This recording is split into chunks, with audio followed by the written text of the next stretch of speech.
Okay, ladies and gentlemen, good afternoon, good morning, good evening, depending on where you are. This is yet another webinar organized by the Traffic Safety Research on the excellence in research and publications. My name is Alexey Laureshin. I am an associate professor at Lund University in Sweden, and also I am currently the editor-in-chief at the Traffic Safety Research Journal. So it's our fifth webinar. I remind you that the recordings of the webinars are available. So if you go to the journal webpage, you can find all the previous webinars there as well. And also today's talk will be recorded and published. And it is my great pleasure to introduce today's speaker, Lars Ekman. He actually spent 20 years at the same university as myself. He's been at Lund University for more than 20 years, but unfortunately we've never been colleagues. He just when I started my PhD. But at the same time, I always felt like Lars being my informal supervisor and later a colleague. We worked together a lot. So the last part of his career, Lars spent at the Swedish Transport Administration, Trafikverket, doing a little bit more applied work, a little bit more connected to the real life problems. And actually, that was my motivation for inviting Lars today as a speaker, because he knows the research from both sides. He's been a researcher himself, but also he's been a receiver of research knowledge. So I really wanted him to talk about that. Do we really deliver what practitioners want, and can we improve somehow communication and the quality of what we're delivering? So, Lars, the floor is yours. You are most welcome. Thanks ever so much. It's a great pleasure to be here, to almost end my career in this way. I'm retired nowadays, and I will see if I can share my presentation. Yeah, it's I try to say my headline should be the purpose of publication, because it's really, for me, it's a little bit strange to be called on how to conduct excellent research, because I don't think I'm the right person to do that. However, I think I'm very good at traffic safety, but yeah, we come to that. And my outline will actually be part of what Alexey already have said, that I have my background and start 20 years in academia. After that, I went out to be the engineering part, where I started to work with policy issues. And nowadays, I'm more into opinion information issues. And I think it's utterly important to do this together, all these parts, because I think that's in my view, which I try to get the point out, that's many of the purpose of good research is actually to change the world. So as I said, I started at Lund University and went to the Swedish Transport Administration. At that time, it actually was the Road Administration, but nevertheless, it's a Swedish authority for roads and rails. At that time, only roads, but and I've been working with roads primarily all my time. Also, I've been into to guidelines issues, and I think that's where the connection to research is important and should be. Could be much stronger in many ways. And I'm nowadays active in European Transport Safety Council, where as an NGO organization, and to promote traffic safety and to be promoting issues. So I started my research, and I should say that if I'm not extremely good researcher. I've never been. I have had the talent to work with the best. Christer Hydén was the one who hired me at the Lund University, and I owe him a lot when it comes to my career, my knowledge, my enthusiasm for traffic safety, and so on. So I've been very good at using good people around me.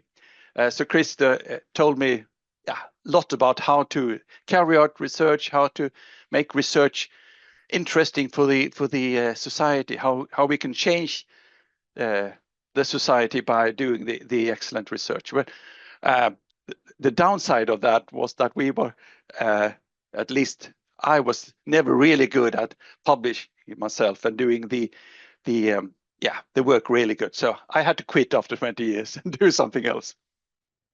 Karin Bundell helped me a lot, and we were really the research colleagues when it came to methodology and so on. We were both very fan of Ezra Hauer and methodology like that. So it was enormously good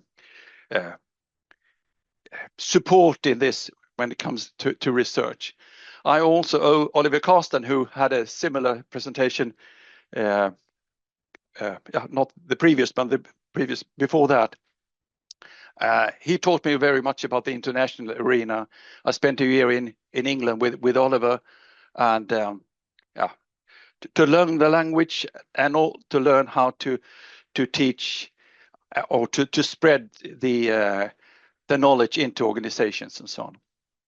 And I owe Claes Tingvall and all the other people quite a lot when it comes to the Vision Zero, which has been working with very much since I came to the authority side when I left university. So a good trick for young researchers, if you're here listening, is actually to surround yourself by good tutors. That's a trick that I have used, and it works.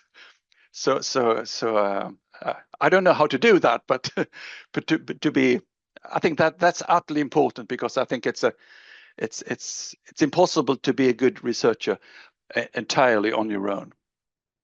I started my research with issues like which were dealing with zebra crossings, and now when I see Per Gårde here, it's actually interesting that I inherit this project from him, and very much thank you for that. And he was supposed to be my opponent when I presented my PhD, but nevertheless, for different reasons it didn't work. And it was very hands-on research. People were concerned about that, because when I started, zebra crossing was the #1 traffic safety countermeasure in Sweden, and they were extremely. I mean, it was a very good view that was what you should do if you do something for traffic safety. Then people were extremely sad when my results showed that the risk for a crossing pedestrian was twice as high if you crossed where there are zebra crossings compared to without any markings. And this is without any speed reduction countermeasure and so on. And that was, how should I say, where I started my career to present my results in any way, because this was extremely difficult to receive. Traffic safety workers, they didn't like the result. I mean, I've been spending years and years campaigning for zebra crossing, and you say it's bad. Must be good. I've worked with this for a long time. And they didn't believe the results. And it was, I mean, very clear-cut result that in Sweden, comparable locations, zebra crossing is not a traffic safety countermeasure in itself. And since they didn't believe in the results, it was very difficult to understand it. People said, I've been speaking for 20 minutes, presenting my results and showing how it's done, it's solid, and you can't really say that it's better or it's safer for pedestrians to cross at zebra crossing. And then the question could be, well, how could I get more zebra crossings? No, I said they were bad. and you need to do something else, not something that really works. And I've learned that as a teacher as well, that to change your mind is extremely difficult. If you have one opinion, to change your mind, it's really difficult. And then you really need to be good at presenting your issues. If it's something that you don't have any clue about, then it's no problem. If I was driving on a train and met a person and said, I've studied zebra crossings and they are not good, and say, oh, no, if they are not, then we have to do something else. But when you come to an NGO organization talking about this, they were extremely hard to convince that it actually could be the case. And the reason was, of course, that we give a very different view for the pedestrians. This is if not rolled out the red carpet, so at least it's a very, very nice, safe place for pedestrians to cross.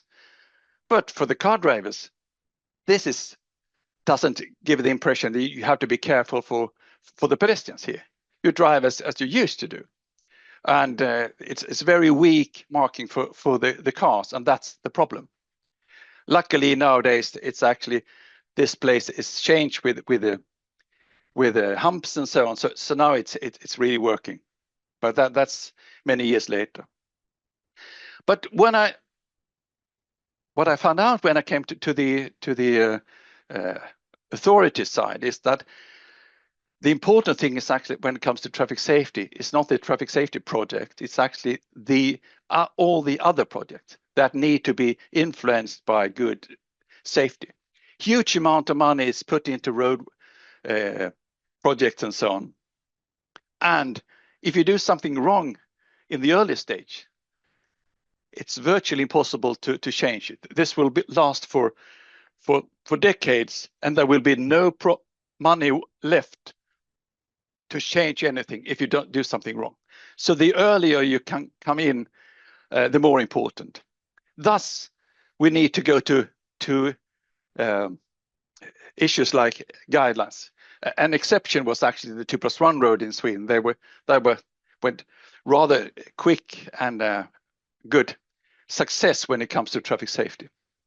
But when it comes to guidelines, it's a very slow and conservative process. And a simple change could have effects that we don't really expect or anticipate. So it's an area where I haven't seen much research, but it's very influential in how to build our project. And it's always need to be compromised between different goals. And when we fight for our issues in guidelines, we always have our view and don't bother about lots of other things. And it tend to be very, very strong writings when it comes to the details. But the overall issues like is it safe for pedestrians or things like that, that's very weak writing, but it should definitely be 3.5 meters or more in the width and things like that. So it's a strange world to come in and change, but extremely important.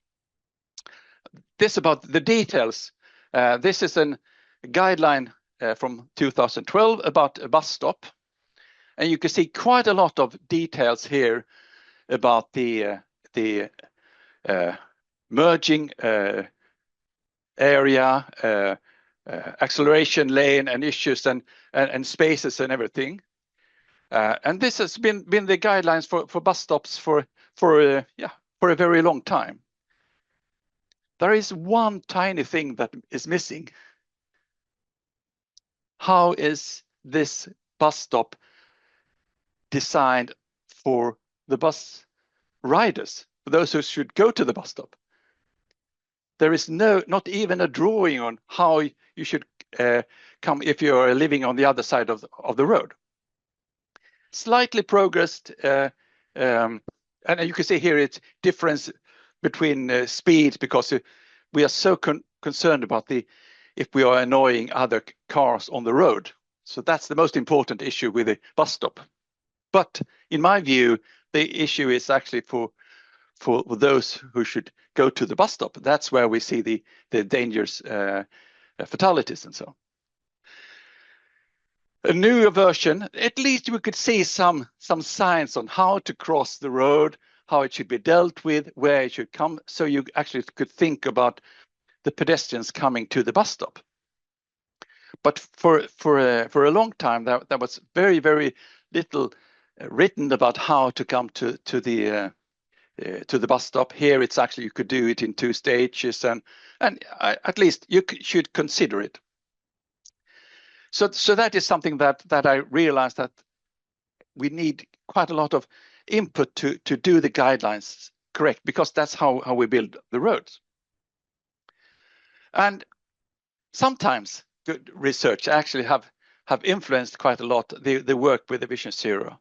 This is actually how we deal with safety and speed and safety in different situations, and it's built on a quite a good study. It's a long time ago, and there are new results that are even tougher here. That it's even how good cars we have, you could never have more than 80 kilometers per hour if there is a head-on collision, risk for head-on collision. Even if when you combine the passive and the active safety issues. So this has been very have had a very good influence on the Vision Zero work and so on. And what I didn't realize when I was a researcher, there was actually that could happen so much on vehicle safety. When I was a researcher, the car industry was always the enemy, and the car industry always consider us researcher as the enemy. That has changed quite a lot. So I think that's a progress that we have seen. Tremendous development when it comes to traffic safety, and so I'm quite surprised that my views on car industry have changed, and I think the car industry has changed a lot as well.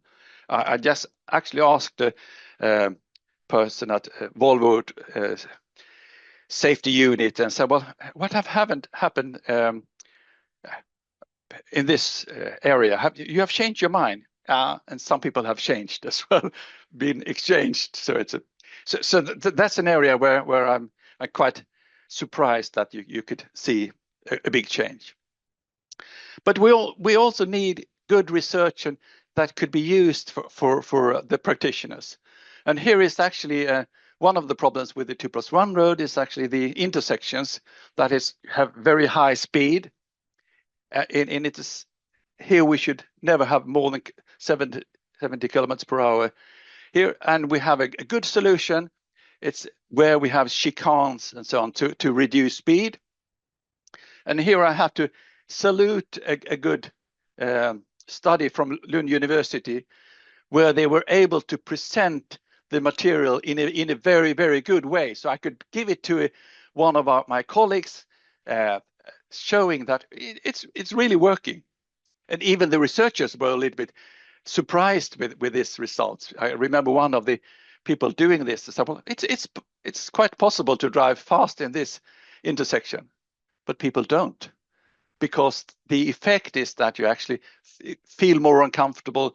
So you have a good slowing down into the intersection. You come from 100 kilometers per hour and you're down to safer 70 when you come into the intersection. So a golden star for Lund University here and Alexei's group here, because this was so easy to give in the hands of practitioners to actually show that. And it was very good research, because we have previously had great difficulties. So where do we measure? How do we deal with this issue? Where do people slow down and so on? This was extremely easy, illustrated and so on.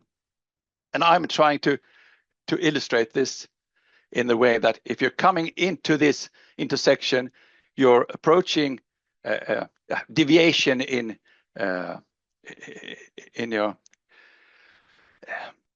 way you approach, and it actually feels more uncomfortable than it actually is. And as I said, I should never have dreamt about when I was a young researcher that cars actually could automatically, or more or less automatically, brake for pedestrians, even if you don't see them. Bicycle helmet is also an issue that is quite a sensitive issue where you tend to have more opinion than result in background. And I owe Helena Stigson quite a lot for that. All the research about a good helmet and the good use of it. And I'm a little surprised that the bicycle community have so great difficulties to adopt and develop the better use of bicycle helmets. We know that they are useful, and it's a huge difference. And we know we are just about to publish a publication from the ETSC about bicycle safety, and we see that almost 50% of all injuries are dealing with single bicycle injuries, or where there is no car involved. So we need to do something about protection. Yeah, you could have different purpose of publication, and spread the news of your good work. That's the joy of being a researcher. I've found something I want you all to hear, and I think that's a very important part of it. And we shouldn't destroy that by being too difficult. How should I say? We should use this joy of actually spreading the news. And you need to boost your CV. I mean, when I quitted university, I was a little bit fed up with that this was the only thing that was necessary to get. You should actually boost your CV. But I think also it's utterly important that you want to change the world. When you have found out something, then it's really important to change the world, not only to showing how good you are, and even though I enjoy the fun part. So yeah, as I said, that's really interesting finding, and you also need to be the warner.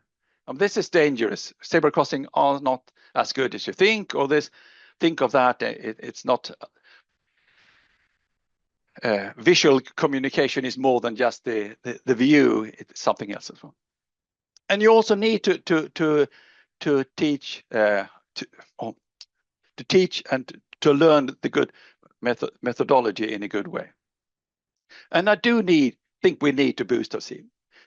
It's nice for you as a researcher, of course, but it's also ensure professional methodology, and we need to promote the best. As I said, it's utterly important to have that we promote the best researcher, because we need that. But I also think it's utterly important to change the world.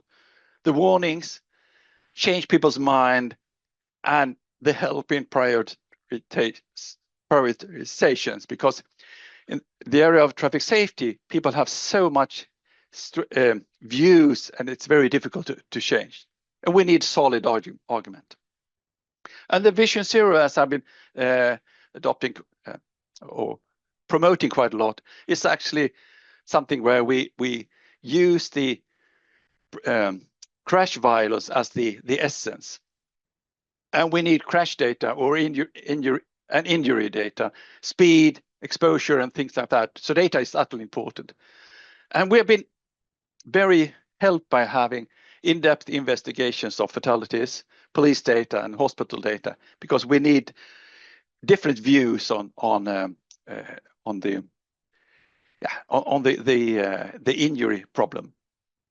And the in-depth investigation has been very, very, very important for the Vision Zero and the work in Sweden. And the data matters. If we only have police data, we underestimate the issues for pedestrians and bicycles a lot.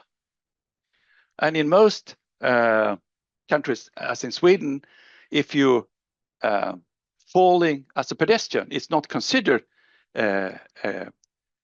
traffic related injury, even though it's the same salt we should use on the pavement as we do on the road, or the same engineering issues. but primarily bicycle issues. It's so important that we have proper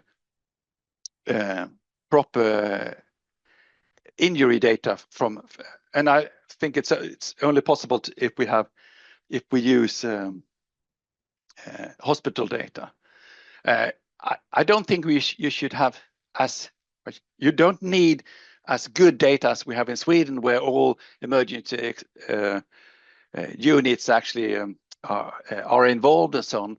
But I think some knowledge about hospital reported injuries is utterly important if you should do the correct prioritizations. Because there is a risk that you underestimate the problems, the injury problems, but primarily they underestimate the importance of to do things to improve safety for pedestrians and cyclists. And we need that to change the world with our indicators and so on. I think that's a very important thing. But this painful process of changing your mind is very difficult. And are we really good? I'm not good at spelling either. Are we really good at predicting the future? And then I use a story like this quite often. I think it's important to say that it's difficult to predict the future.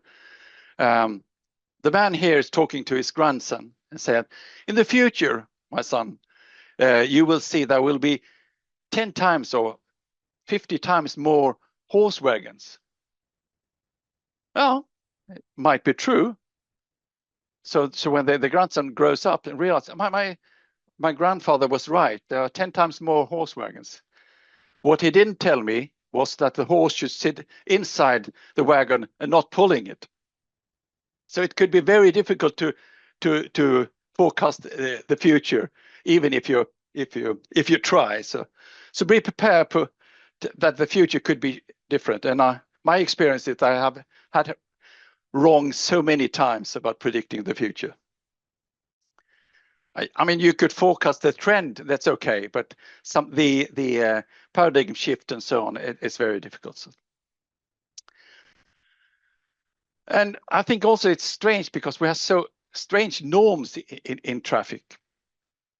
For instance, if you have a balcony, and for some reasons there is no balcony railing here, what do you do then? I mean, normal father or person just say, well, then we close the balcony. We're not using it until we get a balcony, until we have got a balcony railing. If it was in the traffic, we should put up a sign. Warning, you could fall out. But I couldn't find any warning signs for balconies without a balcony railing, because we always have that. In traffic, we don't close this road because there is no mid barrier. But we who see traffic safety said this is equally dangerous as having a balcony without a balcony railing. And we know that there are railings available. We could do that. But here we say, well, too expensive, people have to be careful and so on. But we never argument like that when it comes to balconies. Imagine how many balconies have a balcony railings and there is no one there. It's only used to put your bike on or to, they're never there. And there are no studies about which families are most prone to fall out of balconies without a balcony railings. But in the traffic area, we tend to do that quite a lot. So I think it's very important to ensure that we actually compare to other areas and say, well, how come that we have so strange views in traffic safety? And so I also want to see much more research on this process of implementations, process to influence people to see the most important part. And we also, my experience is that we should be so clear about who our enemies are. They maybe not need to be enemies in the future. But my experience is that I had a strong or strange view on car industry when I was wrong when I was a young researcher, that I thought they were always wrong and they always wanted to drive fast and don't take care of pedestrians and cyclists, and that could change. And I think also it's important to be able to play some different roles. I found it very useful to be a researcher at the authority, because I said, well, you need to be critical about research. Sometimes you could have some investigated one layout on one location before and after and said, well, it went much better, so it's okay. But we who are researchers know that, well, yeah, that could be random areas, regression to mean, lots of other issues like that. So, well, you have to have a better sample. You need to selection process is utterly important. It's very difficult for practitioners to tell people that we should change intersections randomly in order to get a good result. So I think it's very important to have people with research experience in authorities.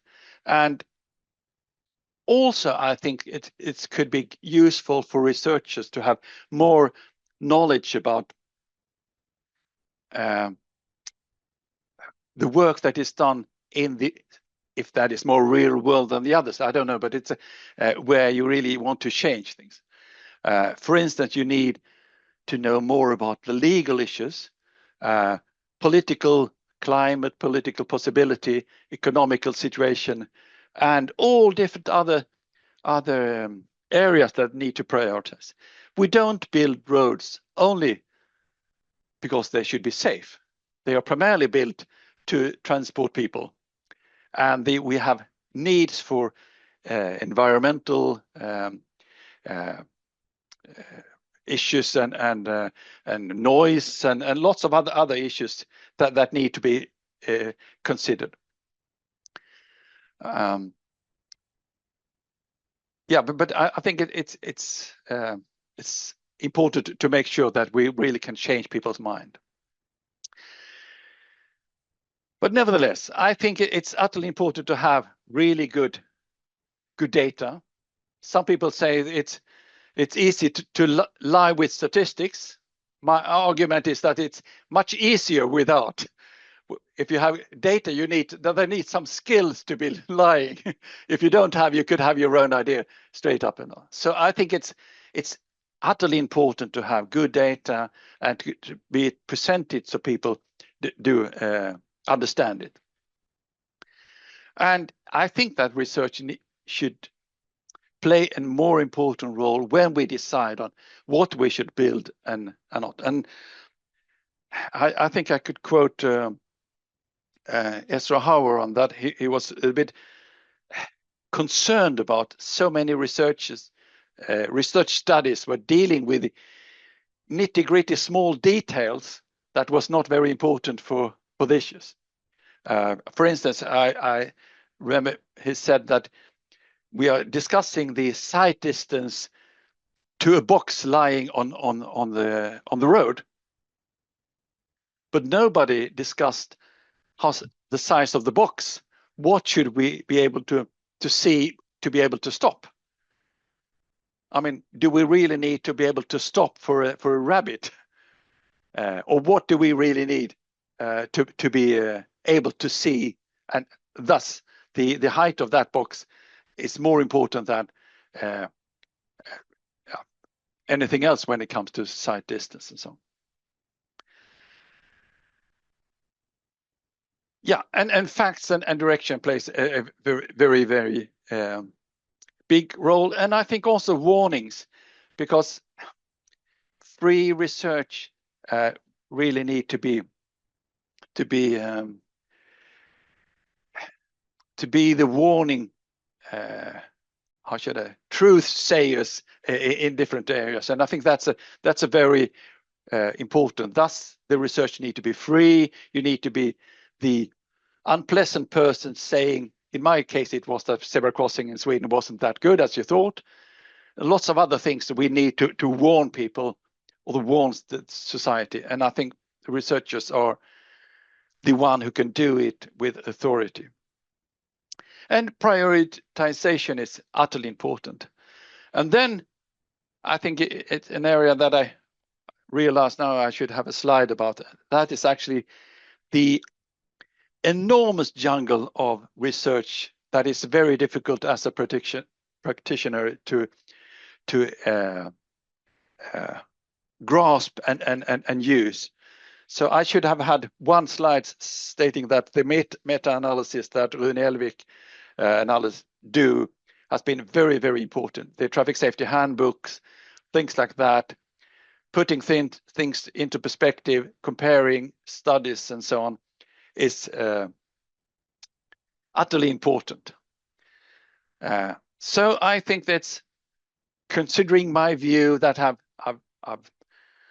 different roles, I think the connection between the authority part, the publicity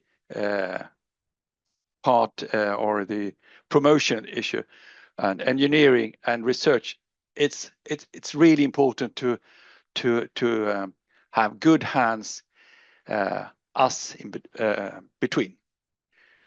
So together we can save life. That will be my end word in this. So thanks a lot, and maybe we could have some discussion about this, how research actually could be changing the world, because that's my hope and mission that it could be.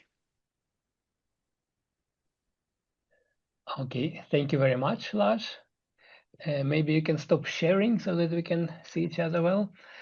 Yeah, so the usual procedure is we are in a meeting, so anyone can talk at any time, but to get some order, I will ask you just write your name in the chat if you have a question, and I will call you out in that order, how the names are popping up, and then you will be able to ask the question directly.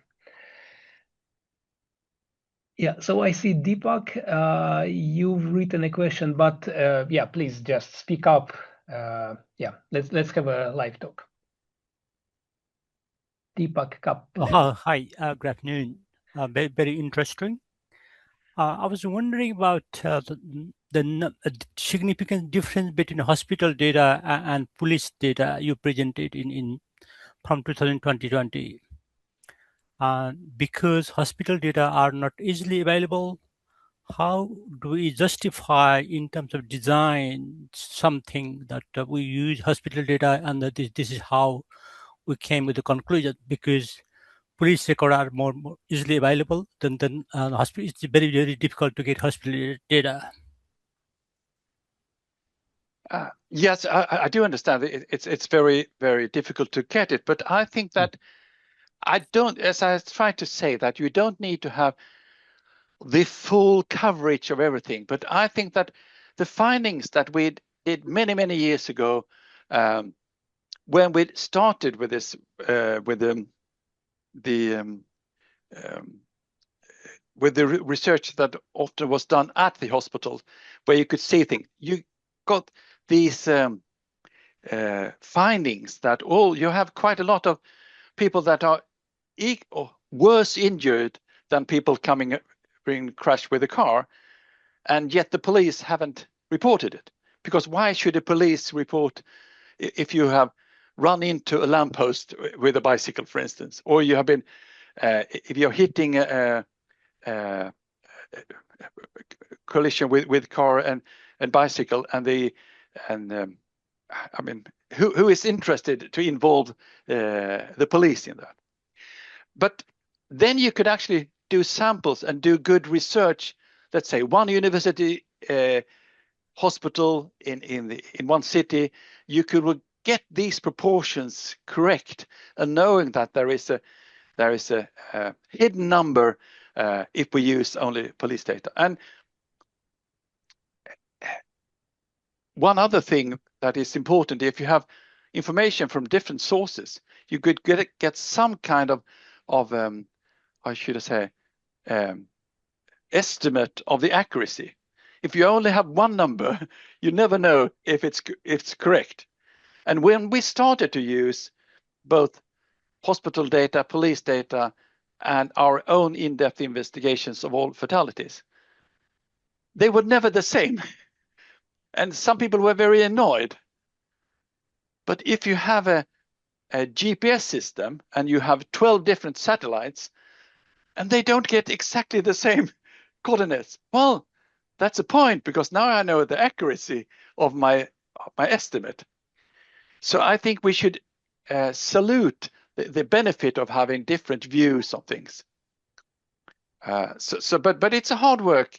But I think that it's possible to use the hospital data you have, or to start research in your country at the university hospital and so on, because our findings are not that different from when we started, when we only had a handful of hospitals in our systems. I don't know. Yeah, so that's my view of that. It's important, but I do understand that it's not easy. But researchers are not afraid of difficulties when it comes to gathering data, in my view. So. Yeah. Yes, thank you. And also, like when I'm talking about the system, the Swedish system of connecting police and hospital data, each time the audience says, but in my country, it's so difficult, the legal issues are so complicated. But I would say Sweden is a very complicated country when it comes to legal issues. Try to beat us when it comes to bureaucracy. Yeah. But I mean, once you have a good reason, when you have one case from one hospital, it's much easier to argument that you need that. Okay, I see. Oh, questions are coming and coming. Oliver Karsten, please. Lars, it's really a pleasure to hear you. Don't retire. That would be my first remark. Keep working. But you very modestly didn't cover your own PhD research, which I think actually had quite a lot of impact, because what you uncovered in your PhD work was the safety in numbers, protection. And that really is behind, I think, a lot of infrastructure changes and whatever. Your work has been supported by numerous other studies which show the same effect. So do you want to tell us a little bit about that and about how it has been exploited? Yeah, I mean, safety in numbers is a kind of tricky issue, and that was my PhD work, and I didn't want to bore about that, because it's a bit strange, because you need to have, I mean, the number of crashes or conflicts on one hand, where you have exposure data both from pedestrians and cars, and to combine that issue. But safety in numbers is actually that if you, very easy expressed, if you double the exposure, you are not supposed to, you don't expect to find a double outcome in injuries. And safety in numbers is used by birds having it in a big group. It's safer, you're safe by others. But it has been misused as well, because some people say if you're really many enough, the number of injuries or crashes will disappear. My finding is that if you have an increase in exposure and concentrate exposure, you don't get as much as you should have if it was more, less in number. But should not be used as the it fixes itself as soon as we are enough people. or if biking is really, really high, we will have no injuries anymore. And I think that the Dutch experience is that you have quite a few bicyclists doing that, but you still have injuries and so on. Even if these, for the individual bicyclists, could be better in a dense environment, because that was what I showed. But thanks ever so much, Oliver. Okay, good. Rula? Okay, so just a quick question. From your long experience working in industry and academia, what advice would you give to early researchers who want their research to have a real impact on the industry? Yeah, I've already given you one advice. It's actually to have good tutors and good colleagues. But I think that I should have been better off if I didn't consider the industry as the enemy. And even if possible, you could do research where you involve the industry in a way, or so you could understand their premises, what is important there. Because if they are a total different species, you might have difficulties to influence them. And I think one of the things with Claes Tingvall was very good. He had very good contact with the car industry, and thus he could influence that quite a lot. Thank you very much. Thank you. Henk? You're muted. Yes.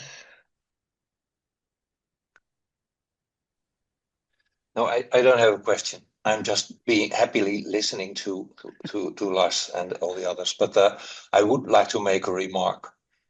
Personally, I've never seen a convincing proof that safety by numbers is working. Usually there's always something else also going on. So if you just double the traffic without doing anything about infrastructure or regulation or enforcement, nothing happens. You can't just count on it. But it's also what Lars already said, I think. In the Netherlands, we have real big amounts of cycling, but we also have very safe cycling infrastructure. Without that, we would have massive numbers of people killed and injured. Mm-hmm. Yeah, thanks. Yep, thank you. Per Gårder. Thank you. Thank you, Lars, for a great presentation. I really enjoyed it. I just have a comment about the car industry being the enemy. In the part of the United States where I live, we have a lot of moose, elk fatalities and accidents. But in the United States, no Saab was ever involved in a fatal moose crash. They built cars that were almost completely moose-proof. And there was no demand for them, even though they protect the occupant. And they went out of business because people want to buy other types of vehicles. And it's sad that if the car industry is the enemy, it's the buyers of the car industry too. And how do we make people care about pedestrians if they don't even care about their own safety inside a car? And there's a lot of things that is wrong with United now, but one of them is certainly pedestrian fatalities. There are exactly 10 times as many fatalities per capita in the United States, pedestrian fatalities, compared to Sweden. And so Sweden is doing things certainly in a better way. People walk more kilometers in Sweden per capita, but the fatality rate per capita is 10 times higher here. And much of it is because of buying SUVs and pickup trucks and driving much too fast and having infrastructure that is lacking, especially in the suburbs and outside the towns. So my question to you really is, it's getting worse and worse here. Speeds are getting higher and higher, where there is no speed reducing measures. Is that a trend that you can see in Sweden too? No, I think actually we are on a very slow track though, but actually to reduce speed. We now can't build a road without a mid barrier with speeds above 80 kilometers per hour, and it's impossible to put a zebra crossing on a new built national road if there is no speed reducing countermeasures ensuring 30 kilometers per hour. But when it comes to car industry, and I think maybe that's why we have at the safety unit at Transport Administration in Sweden have been so heavily involved in the Euro NCAP program to give stars and so on for safety features, not only to themselves, but quite a lot to themselves, of course. But then I think again it's actually about understanding issues, because I remember once we were talking about the moose problem. They said, well, you have a car and you want to have what you call the guardrail in front of your car to protect moose. And they said, well, he was complaining, you're not allowed to put that up. Yeah, but said, then you destroy the whole safety feature of your car. And it's like how could that be? It could be it's stronger, yeah. But if you have a cushion and want to throw it through, and you have a screwdriver through the cushion, then the cushion doesn't make any use. So if you put the force in directly to the frame of your car without the deformation zone and so on, and people don't understand that. I didn't, but the car constructors do, and it's done when it's tested. So I think the success in Europe actually have been the Euro NCAP program. That's why I had quite a number of pictures about that, because I think that has been utterly improved. And because people thought the bigger the better, the vehicles. And Claes Tingvall always said, no, the newer the better, because there's such a big improvement. So it's so much better to have a newer car, even for your own protection and others. And if people understand, it's so much nicer to be in a car that actually have put up the emergency braking, and you spill out your coffee in the car instead of crashing with a pedestrian. And that's to your benefit as well. But then we need to present these data so even consumers know it. And Euro NCAP do it with stars. And we are deadly afraid in Europe to have to burst that protection system by having US cars with bad protection system in. And also sometimes I said you should never be the enemy. You could be quite annoying to the car industry, of course. I think it's morally very depressing to see that some car manufacturers take away the safety features when they sell the cars to South America or Africa or elsewhere, where they are needed and even more. And the cost is anyway in the development.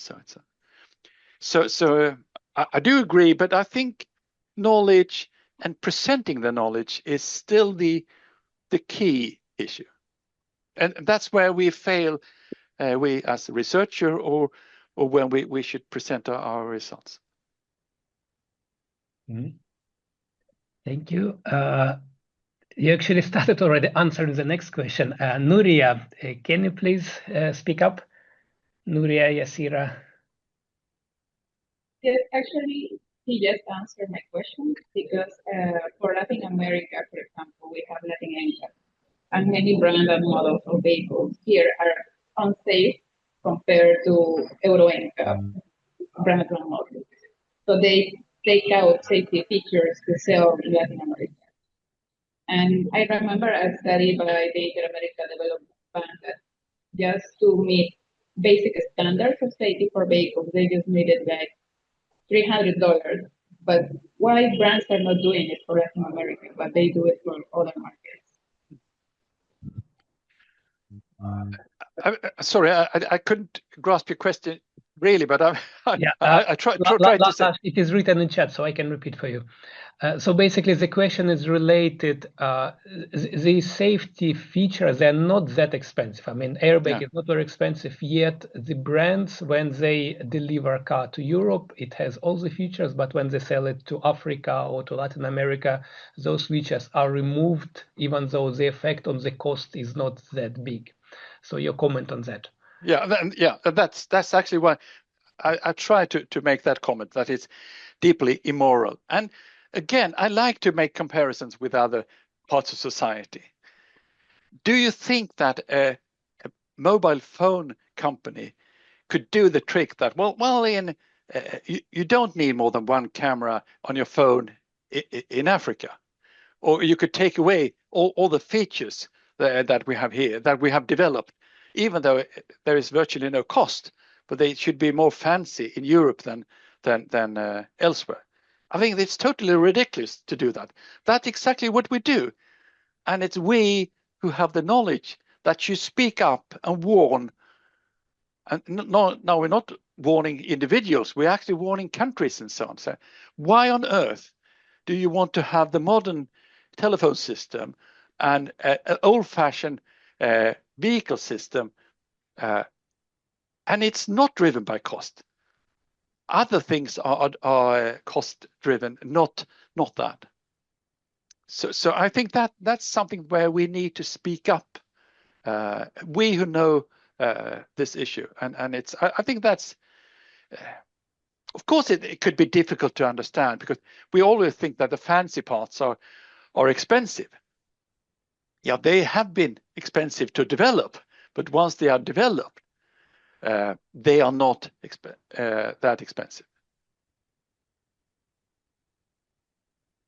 Okay, thank you. Oh, there is a whole discussion going on here in chat, but I don't see that many questions. And actually, our time is quite up. We have just 2-3 minutes left. So last call, one last question. Maybe there is a request for my PhD. Alexei, maybe you can send a link to the research, or what it's called now, where you could find it. ResearchGate. You can find my PhD on.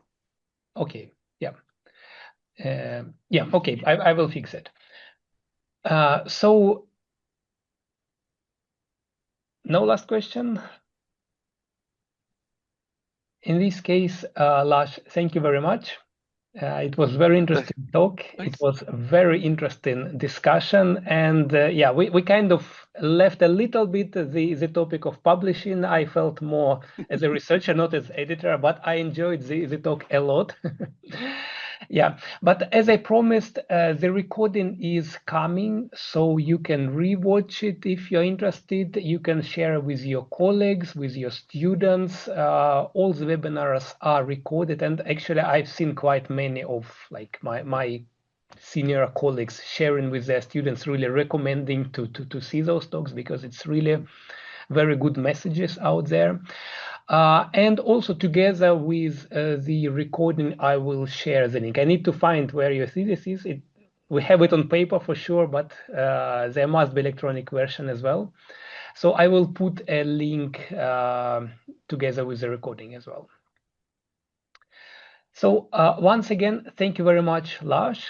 Thank you very much, everyone, for joining. And I hope we will meet again. I don't have yet a speaker fixed for the next time, but we'll figure out something. I really enjoy these meetings. Thanks a lot. Thank you. Thank you. Bye-bye. Thank you.